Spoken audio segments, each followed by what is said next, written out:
Yes, legends, the sun is out. It is that day, the wind is non-existent, and I've got sunglasses on. And that's always a good sign, is it not, no matter what the month. But in February, fantastic global warming, don't you just love it?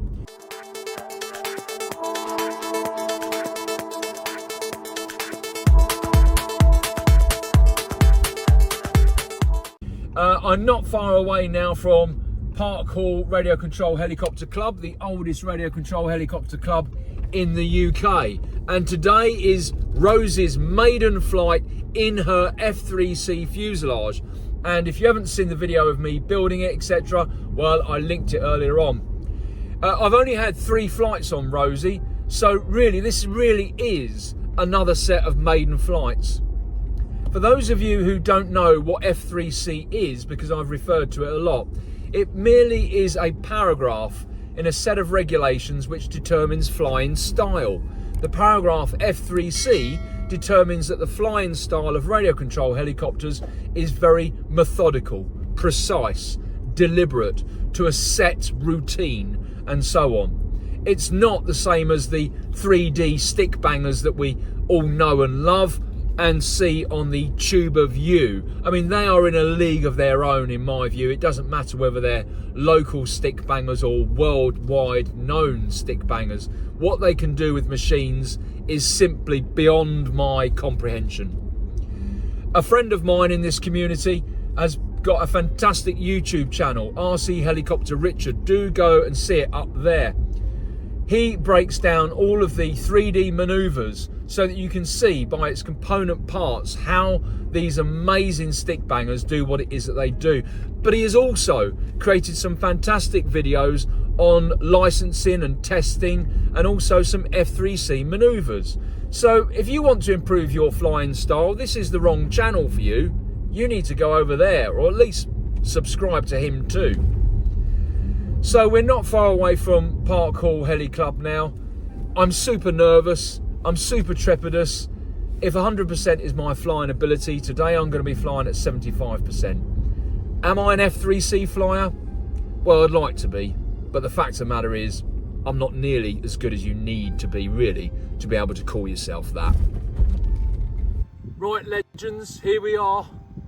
Helicopter, check. Heli shed hat, check. Glasses, check. Transmitter, check. Bottle, not quite sure, to be honest with you. So you're not going to see anything wonderful on this other than the beauty of seeing this machine fly, I'm going to say normally. I will gauge this flight as I'm flying her and as it feels as to what it is that I do. So if I just fly upright, then I'm flying upright, as simple as that. If my 100% is my very best day, then today I'm flying at 75%, because there's then 25% for error. And you don't want an error with a machine looking as beautiful as Rosie does. We want her to come back like this, and me having had the experience of flying this beautiful machine. Now up front, I will tell you that I asked Condor to give her her initial setup maiden flight. And that was fair, I think. He helped me build her. Notice he helped me build her.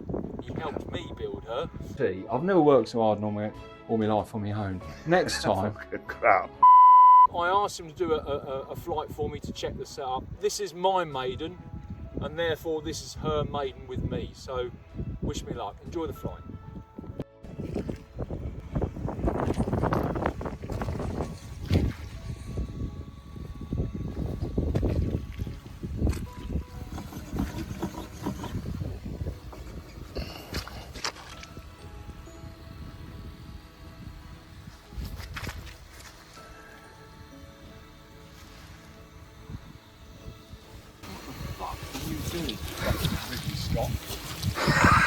What's your name? Spielberg? Fucking get out of the way. Yeah, get out of the way or I'll fucking inhale you. Someone Okay. help him get back up again. Fucking Steven Spielberg over there. Let's get idle.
bit of a...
There we go, legends. That was today's maiden flight with Rosie in the F3C Fuselage.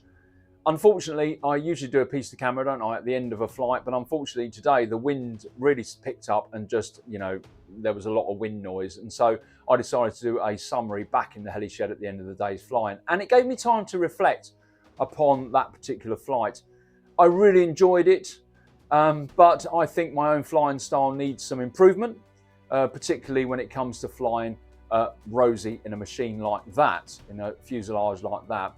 I think I need to be more consistent. I think I need to be less erratic, and I think I need to just slow it down a bit. And by that I mean understand that Rosie in an F3C fuselage is really going to pick up speed very, very quickly, as she did. And there were a couple of times during that flight when I bordered into the 25% of reserve that I gave myself, if you like, in ability, because I was starting to encroach and the machine was certainly gaining speed. Now, I was never out of control, you know, I thoroughly enjoyed flying her, but as I said, I wanted it to be a slower, more consistent and deliberate type of flight. And I realised today that, you know, my skills just aren't good enough. So the challenge for me in spring and summer is to control the speed of my helicopters better, to be more consistent and be more deliberate. That doesn't matter whether it's Rosie in an F3C fuselage, or whether it's Phoenix, the beautiful Phoenix, or Eve, or Mildred, or Dawn, or even Bella.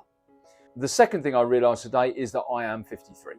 It's my birthday in a couple of weeks, but I am 53. And by that I mean that today there was an environmental challenge. It was very wet and cold underfoot. It was very poor ground. Our club, it's on very soft ground up there.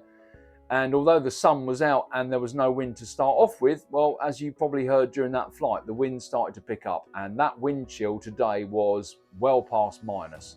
And I got cold quickly, very, very quickly, along with my colleagues from our own club. And you know, flying a radio control helicopter, as we all know, is a challenge anyway, and requires all of your synapses to fire and be at 100% to get the best out of that particular flight. The last thing you want is to layer on top of that the environmental challenge of rain, wind, cold, and so on. You know, you don't want to be shivering when you got your thumbs on your sticks.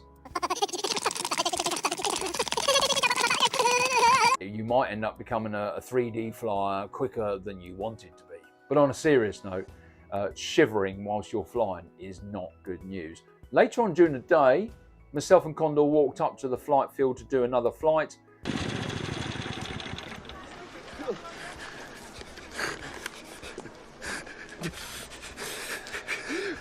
We're there. And cutting a long story short, we decided not to fly. And I would much rather walk away and live to fight another day than stand around, chuck it up in the air, and within 5 minutes put it in the ground. Finally, I'm going to say that if you want one of these fuselages, particularly for the 760X, then my advice is to speak with Trevor or Rob at Midland Helicopters. If anyone can get you one in the UK and likely abroad as well, it will be them. They are very, very hard to come by, particularly the carbon fuselage, but even the blue and white and the red and white. And AT Models, Raj and his team there, they usually have them, but guess what? No.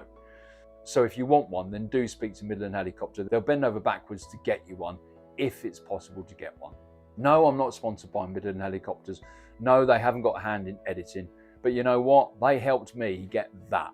And so for that, I'm grateful to them. Thank you. Right, legends, that's it. Enough waffle from me. I really hope you enjoyed this sort of video series up to now on the 760X. I am now going to go away and do some training. And, you know, I'm going to enjoy that journey. And I'm going to enjoy becoming better and flying my machines in the way in which is deserved of them. It's all about the journey. Thanks very much. See you on the next video. Take care. Bye-bye.